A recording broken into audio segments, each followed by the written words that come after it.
Hello എല്ലാവർക്കും പുതിയൊരു വീഡിയോയിലേക്ക് സ്വാഗതം. ഇന്നത്തെ നമ്മുടെ റെസിപ്പി എന്ന് പറഞ്ഞാൽ അരിപ്പൊടിയൊക്കെ വെച്ചിട്ട് ആവിയിൽ വേവിച്ചെടുക്കുന്ന ഒരു കിടിലൻ പലഹാരത്തിൻ്റെ റെസിപ്പിയാണ് കേട്ടോ. നമുക്ക് ഏത് സമയത്തും കഴിക്കാൻ പറ്റുന്ന ഒരു പലഹാരം തന്നെയാണ്. അപ്പോൾ അതെങ്ങനെയാണെന്നൊന്ന് വീഡിയോ കണ്ട് നോക്കാം.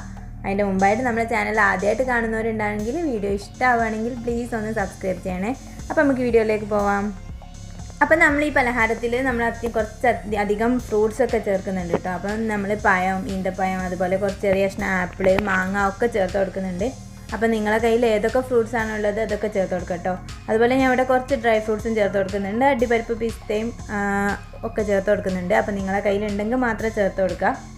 അപ്പോൾ നമുക്ക് ഫസ്റ്റ് ഡ്രൈ ഫ്രൂട്ട്സ് ഒന്ന് റോസ്റ്റ് ചെയ്തെടുക്കണം. അതിന് വേണ്ടിയിട്ട് ഒരു പാനിലേക്ക് 1 ടീസ്പൂൺ നെയ്യ് ഒഴിച്ച് കൊടുത്തിട്ടുണ്ട്. ജസ്റ്റ് ഒന്ന് റോസ്റ്റ് ചെയ്തെടുത്താൽ മതി കേട്ടോ. ജസ്റ്റ് ഒന്ന് അത് റോസ്റ്റ് ആവുന്ന സമയത്ത് നമുക്കിതിലേക്ക് കുറച്ച് കിസ്മിസും കൂടി ചേർത്ത് കൊടുക്കുന്നുണ്ട്. അപ്പോൾ അതൊക്കെ നിങ്ങളുടെ കയ്യിലുണ്ടെങ്കിൽ മാത്രം ചേർത്ത് കൊടുക്കുക, ഓപ്ഷണലാണ്. അപ്പോൾ ഇതും കൂടിയൊക്കെ ചേർക്കുമ്പോൾ നല്ലൊരു ടേസ്റ്റ് ഉണ്ടാവും. അപ്പോൾ അത് ആ നെയ്യിനൊന്ന് കോരി മാറ്റി വെക്കാം കേട്ടോ. അപ്പോൾ അതേ നെയ്യിലേക്ക് തന്നെ നമ്മൾ നേരത്തെ എടുത്ത് വെച്ചിട്ടുള്ള ചെറിയ ക്യൂബ്സ് ആക്കി കട്ട് ചെയ്ത് വെച്ചിട്ടുള്ള ഫ്രൂട്ട്സൊക്കെ ചേർത്ത് കൊടുത്തിട്ടൊന്ന് ജസ്റ്റ് ഒന്നും കൂടി ഒന്ന് വഴറ്റിയെടുക്കണം. അപ്പോൾ ഇതിലേക്ക് കുറച്ചൊരു പഞ്ചസാരയും കൂടി ചേർത്തിട്ടൊന്ന് വഴറ്റിയെടുക്കുമ്പോൾ പെട്ടെന്ന് തന്നെ ഒന്ന് ആയി കിട്ടും കേട്ടോ. നമ്മളെ ആപ്പിളും അതുപോലെ തന്നെ കാരക്കയും എല്ലാം കൂടി ഒന്ന് മിക്സായിട്ട് ഒന്ന് വഴന്ന് കിട്ടും. അപ്പോൾ ഇതെല്ലാം ഏകദേശം ഒന്ന് വഴന്ന് വന്നിട്ടുണ്ട്. അപ്പോൾ നമുക്കൊരു ബൗളിലേക്ക് മാറ്റി വെക്കാം. ഇനി നമ്മളിതുപോലത്തെ ഒരു ബൗൾ എടുത്ത് വെച്ചിട്ടുണ്ട്. ഇതിലേക്ക് നമുക്ക് 1 കപ്പ് അളവിൽ നല്ല വറുത്ത അരിപ്പൊടിയാണ് ഞാൻ ഇവിടെ ചേർത്ത് കൊടുക്കുന്നത്. അതുപോലെ തന്നെ 1 കപ്പ് അളവിൽ പുട്ടുപൊടിയും ചേർത്ത് കൊടുക്കുന്നുണ്ട് കേട്ടോ. അപ്പോൾ പുട്ടുപൊടിയും കൂടി ചേർക്കുമ്പോൾ നമുക്ക് നല്ലൊരു തരിയും കൂടി ആയിട്ട് നല്ലൊരു ടേസ്റ്റ് ഫീൽ ചെയ്യും. കഴിക്കാൻ വേണ്ടിയിട്ട് വായിലൊന്നും ഒട്ടിപ്പിടിക്കാത്തൊരു പരുവം കിട്ടും. അതിന് വേണ്ടിയിട്ടാണ് കേട്ടോ നമ്മൾ പുട്ടുപൊടിയും കൂടി ചേർത്ത് കൊടുക്കുന്നത്. അപ്പോൾ അതിലേക്ക് കുറച്ച് ഉപ്പും കൂടി ചേർത്ത് നല്ലപോലെ ഒന്ന് മിക്സ് ചെയ്ത് മാറ്റി വെക്കാം. ഇനി നമ്മളൊരു പാത്രത്തിലേക്ക് ശർക്കരപ്പാനി റെഡിയാക്കി എടുക്കണം. അപ്പോൾ ഞാൻ ഇവിടെ 2.5 ഇഞ്ച്, അത്യാവശ്യം വലിയൊരു ശർക്കര തന്നെ ആയതുകൊണ്ട് 2.5 ഇഞ്ചാണ് എടുത്തിട്ടുള്ളത്. അപ്പോൾ അതിലേക്ക് 2 കപ്പ് വെള്ളം കൂടി ചേർത്തിട്ട് നല്ല പോലെ ഒന്ന് പാനിയാക്കി എടുക്കുക കേട്ടോ. മധുരം നിങ്ങളെ ആവശ്യത്തിനനുസരിച്ച് ചേർത്ത് കൊടുക്കുക കേട്ടോ. ഈ ശർക്കര നല്ല പോലെ പാനിയായതിന് ശേഷം നമുക്ക് ഫ്ലെയിം ഓഫ് ചെയ്ത് വെച്ചിട്ട് ഒന്ന് നല്ല പോലെ കരടൊക്കെ ഒന്ന് മാറ്റിയതിന് ശേഷം ഇതിലേക്ക് തന്നെ വീണ്ടും ഒഴിച്ച് കൊടുക്കുക കേട്ടോ. അതിന് ശേഷം ഒന്നും കൂടി തിളപ്പിച്ചിട്ട് ഫ്ലെയിം ഓഫ് ചെയ്തിട്ട് നമ്മൾ പൊടി ചേർത്ത് കൊടുക്കുക. ഇപ്പം ഫ്ലെയിം ഓഫിലാണ് കേട്ടോ ഉള്ളത്. പൊടി ചേർത്ത് നല്ലപോലെ മിക്സ് ചെയ്യുക, അല്ലെങ്കിൽ പെട്ടെന്ന് കട്ട കുത്തിപ്പോവും. അപ്പം ഫ്ലെയിം ഓഫ് ചെയ്ത് നല്ലപോലെ മിക്സായിട്ട് കിട്ടിയിട്ടുണ്ട്. ഇനി നമുക്കിത് വേണമെങ്കിൽ ഒന്ന് ചൂട് തണയാൻ വേണ്ടിയിട്ട് വേറെ പാത്രത്തിലേക്ക് മാറ്റി വെക്കാം. ഇപ്പം തന്നെ പാനിനൊക്കെ വിട്ടുന്ന ഒരു രൂപത്തിലായിട്ടുണ്ട്.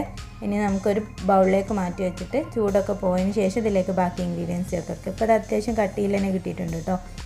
ഇതിലേക്ക് 1 കപ്പ് അളവിൽ തേങ്ങ ചെറിയത് ചേർത്ത് കൊടുക്കാം. തേങ്ങയൊക്കെ ചേർക്കുമ്പോൾ നല്ലൊരു ടേസ്റ്റ് ആയിരിക്കും. അതുപോലെ നമ്മൾ നേരത്തെ വഴറ്റി വെച്ചിട്ടുള്ള ഫ്രൂട്ട്സ്, അതുപോലെ റോസ്റ്റ് ചെയ്ത് വെച്ചിട്ടുള്ള ഡ്രൈ ഫ്രൂട്ട്സ് ചേർത്ത് കൊടുക്കാം.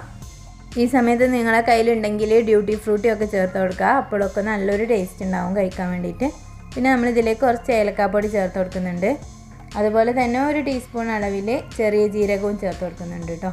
അപ്പോൾ അതൊക്കെ ഒരു ഫ്ലേവറൊക്കെ വരുമ്പോൾ നല്ലൊരു ടേസ്റ്റ് ഉണ്ടാവും. ഇനി നമുക്ക് ഇതെല്ലാം കൂടി ഒന്ന് നല്ലപോലെ കൈ വെച്ചിട്ടൊന്ന് മിക്സ് ചെയ്തെടുക്കണം. ഇപ്പോൾ സ്പൂണോ കൈയോ എന്ത് വെച്ചിട്ട് മിക്സ് ചെയ്തെടുത്താൽ മതി. അപ്പോൾ ഇത് നല്ലപോലെ മിക്സ് ആക്കി എടുത്തിട്ടുണ്ട്. ഇത് നമുക്ക് വാഴയിലേക്കൊന്ന് വെച്ചിട്ട് ജസ്റ്റ് ഒന്ന് ഷേപ്പ് ചെയ്തെടുക്കാം കേട്ടോ. കൈ വെച്ചിട്ടൊന്ന് ഷേപ്പ് ചെയ്തെടുക്കുകയാണെങ്കിൽ ഒന്നും കൂടി നല്ലതായിരിക്കും. ഇനി അതല്ലെങ്കിൽ ഒന്ന് പരത്തി കൊടുത്താലും മതി. എന്നിട്ട് ഇത് നമുക്ക് ഇഡ്ഡലി തട്ടിൽ വെച്ചിട്ടൊന്ന് ആവി കയറ്റിയെടുക്കാം, ഒരു 10-15 മിനിറ്റ്.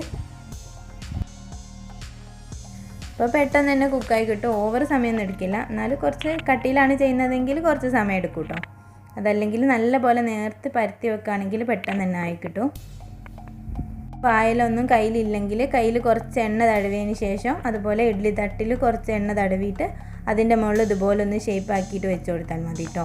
അങ്ങനെ ആണെങ്കിലും നമുക്ക് നല്ല അടിപൊളിയായിട്ട് റെഡിയാക്കി കിട്ടും. അപ്പോൾ ഇത്രയുള്ളൂ, കറിയൊന്നും ഇല്ലാതെ നമുക്ക് റെഡിയാക്കി എടുക്കാൻ വേണ്ടി പറ്റും. രാവിലെയും വൈകുന്നേരം ഒക്കെ ചെയ്തെടുക്കാൻ പറ്റുന്നതേ ഉള്ളൂ.